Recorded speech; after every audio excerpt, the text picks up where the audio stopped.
Hello everyone, and I hope you're having a wonderful day. Today, we'll discover whether Tieu Lac can return to Quan and reveal the truth about their unborn child, or whether fear will force her to disappear again. Don't forget to subscribe so you never miss our next video. While Quan continued searching from one market to another, Tieu Lac remained inside the small home of the elderly woman who had taken her in. The old woman stood near a low wooden table, pounding flour to prepare cakes. The steady rhythm filled the quiet room. For a moment, Tieu Lac watched her in silence. Then she stood. "Let me help you, Grandma." The elderly woman looked up. "No, sit down. I'm almost finished. I've rested enough." "You're still weak," the woman replied, "and now you need to think about the baby." At the mention of the child, Tieu Lac froze.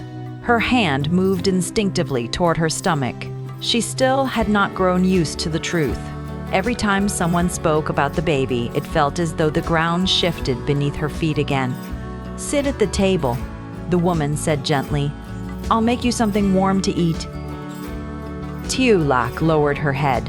"Grandma, I wanted to tell you something." The woman stopped. "What is it?" "Thank you for letting me stay here. You gave me a place to rest when I had nowhere else to go. You cooked for me and took care of me. I will never forget that." The elderly woman's expression changed. "You're speaking as if you're leaving. I feel better today," Tieu Lac said, forcing a smile. "I think I should go." "Go where?" "I know someone nearby. I can stay there for a while." The answer came too quickly. "Are you sure?" "Yes. You told me before that you had no one." Tieu Lac's fingers tightened around her sleeve. "I remembered someone. They live not far from here." The lie was weak. If she admitted she had nowhere to go, the old woman would ask her to stay. And if she stayed, Quan might eventually find her. Even now, she could picture him moving through the market, showing her photograph to strangers and asking the same questions again and again. "Have you seen this girl? Do you know where she went?" The image made her chest ache. Part of her wanted him to find her. Another part wanted to disappear before he came close enough to ask why she had left. The elderly woman set the wooden tool aside. "You're pregnant. Walking around like this is not good for you. You need food, rest, and somewhere safe." "I know." "Then stay here." "I can't." "Why not?" "Because Quan may find me.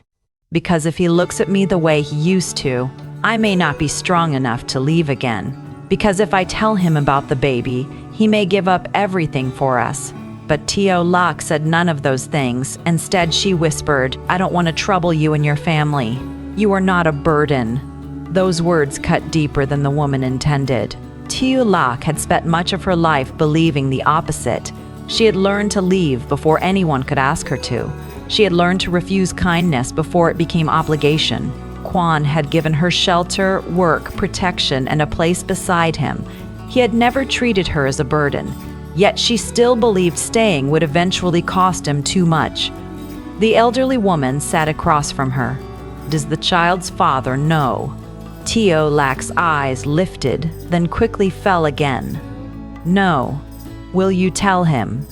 Tieu Lac did not answer. Outside, the wind moved through the trees. The sound reminded her of the farm. She remembered mornings when Quan called her from across the yard.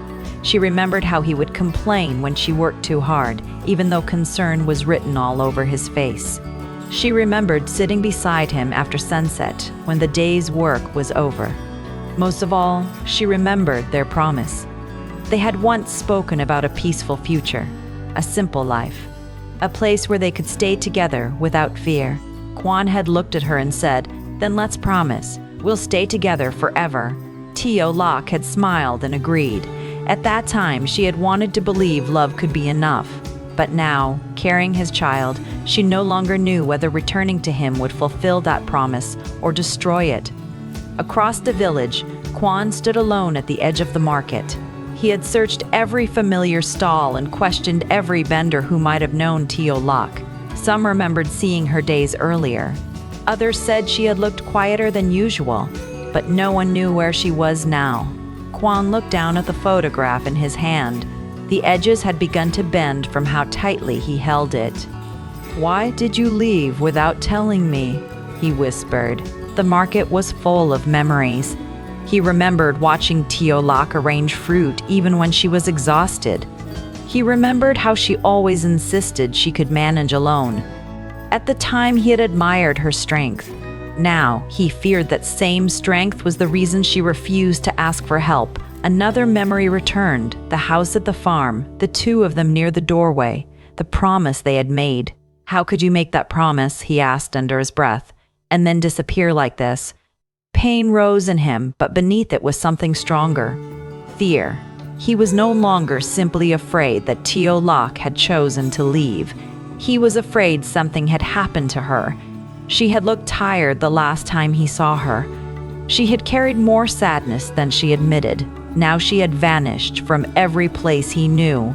Quan turned toward the road. If she was not at the market, he would search somewhere else.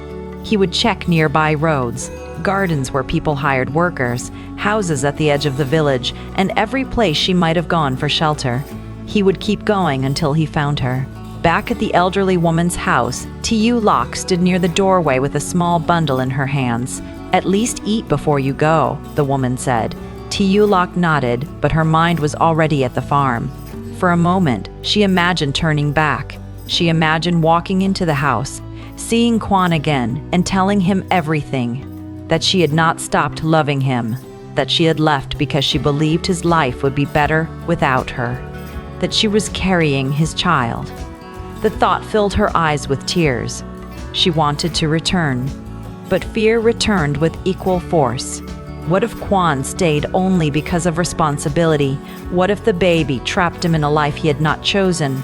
What if telling the truth destroyed the future she had tried to protect?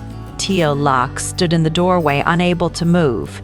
The road back to the farm was still open, but so was the path leading away from it. Tieu Lac remained at the doorway for several seconds, holding the small bundle against her chest. The elderly woman did not rush her. She understood that Tieu Lac was not only deciding where to go, she was deciding which pain she was willing to face. "Do you really have someone nearby?" the woman asked quietly. Tieu Lac's lips parted, but no answer came. The silence was enough. The woman sighed and stepped closer. "You don't have to lie to me." Tieu Lac lowered her head. "I'm sorry. Why are you so determined to leave when you have nowhere safe to go?" Tieu Lac looked beyond the yard. The road stretched into the distance, dividing into several smaller paths. One direction could eventually take her back toward the farm. Another led farther away from Quan. "I don't know where I should go," she admitted. "Then don't leave yet. If I stay, someone may find me." "The child's father?" Tieu Lac's eyes filled with fear.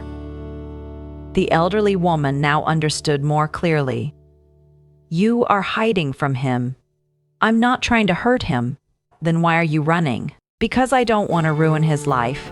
The words came out before Tieu Lac could stop them. The elderly woman studied her face.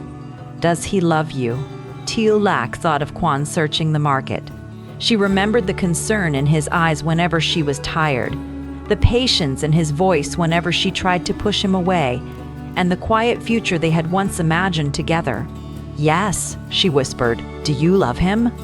Tieu Lac's tears slipped free. "Yes." "Then why are you deciding his life without asking him?" The question struck her deeply. Tieu Lac looked away, unable to defend herself. She had convinced herself that leaving was a sacrifice. She had believed that disappearing would release Quan from a future filled with hardship. But perhaps she had never truly considered what he wanted. Perhaps she had chosen for him because she was afraid to hear his answer. The elderly woman continued gently. "You may believe you are protecting him, but hiding the child will not erase the truth." Tieu Lac placed a hand over her stomach. "I'm afraid he'll stay because he feels responsible. And if he chooses to stay because he loves you, what if he regrets it later? What if he spends the rest of his life regretting that you never gave him the choice?" Tieu Lac could not breathe properly. Every answer seemed to open another wound. Far from the small house, Quan continued along the road outside the market. He stopped at fruit stalls, roadside houses, and gardens where people sometimes came looking for temporary work. He showed Tieu Lac's photograph so many times that he no longer needed to explain who she was. Have you seen her? Was she alone? Did she look sick? Most people shook their heads. One woman thought she had seen someone similar walking toward the northern road. A farmer remembered a young woman passing near the fields but could not say whether it was Tieu Lac. Quan followed every uncertain lead. Each road ended in disappointment. The afternoon sun grew stronger and dust clung to his clothes, but he refused to return. His mind kept replaying the promise they had made at the farm. They had spoken about peace as if it were something simple. A quiet home, work they could share, evenings without fear, a future in which neither of them would have to leave again. He had believed that promise meant the same thing to both of them. Now he wondered whether Tieu Lac had been frightened even while making it. Perhaps she had wanted that future, but never believed she deserved it. Quan stopped beneath a tree and looked at the photograph once more. "You didn't leave because you stopped caring," he said quietly. "You left because you're afraid." The realization did not make the pain smaller. It made his determination stronger.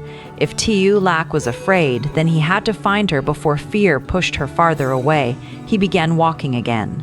Back at the elderly woman's house, Tieu Lac finally sat down. The bundle remained beside her. The old woman placed food in front of her and waited until she took a few bites. "You need strength before making any decision," she said. Tieu Lac ate slowly, though every mouthful felt difficult. "What if he has already moved on?" she asked. "Do you believe that?" "No." "Then what are you truly afraid of?" Tieu Lac stared into the bowl. "I'm afraid of seeing him again." "Because he may reject you?" "No." "Because he may forgive you?" Tieu Lac looked up. That was closer to the truth. If Quan forgave her, if he asked her to stay, if he looked at the child as part of their future rather than a burden, then every wall she had built would collapse. She would have to admit that leaving had not been an act of strength. It had been fear. "I don't know whether I can face him," she said. "You do not have to know everything today, but the longer you hide, the harder the truth will become." Tieu Lac nodded, though her uncertainty remained. When the sun began to lower, she finally left the elderly woman's house. The woman packed a little food for her and stood at the gate. "If you have nowhere else to go, come back." Tieu Lac bowed her head. "Thank you, Grandma. And think carefully before you decide for someone who has not been allowed to speak." Those words followed Tieu Lac down the road. She walked slowly, protecting her strength. Each step brought new uncertainty. At the first intersection, she stopped. To the left was the road leading away from the village. If she followed it, Quan might never find her. To the right was the road back toward the farm. Tieu Lac turned her head toward it. She could almost see the familiar garden, the small house, and Quan waiting near the entrance. She imagined him asking where she had been. She imagined the hurt in his voice when he learned that she had hidden the pregnancy. How could she explain everything? How could she tell him that she had left because she loved him? How could she admit that she had almost taken his child away without giving him the chance to know? Her feet moved toward the road to the farm. One step, then another. For the first time since leaving, Tieu Lac allowed herself to imagine returning. Meanwhile, Quan reached another village path and questioned an elderly man sitting near a fence. The man studied the photograph. "I may have seen her," he said. Quan's eyes sharpened. "Where?" "She was walking toward the houses near the southern edge of the village." "Was that today?" "I think so. She looked tired and was carrying a small bundle." Quan thanked him and hurried in the direction the man pointed. His heart pounded as hope returned. Not certainty, but enough to keep him moving.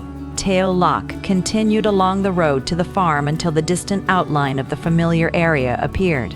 She stopped again. The closer she came, the heavier the truth became. Quan might be there. He might see her before she was ready.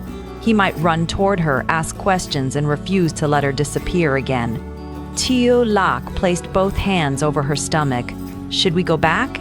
she whispered. The farm was no longer far away. Neither was Quan. She wanted to return more than she could admit, but fear held her at the edge of the road. If she took the next few steps, she would have to face him. And and once she stood before Quan, she would have to decide whether to reveal the child she had tried so desperately to hide or turn away one final time before he saw her.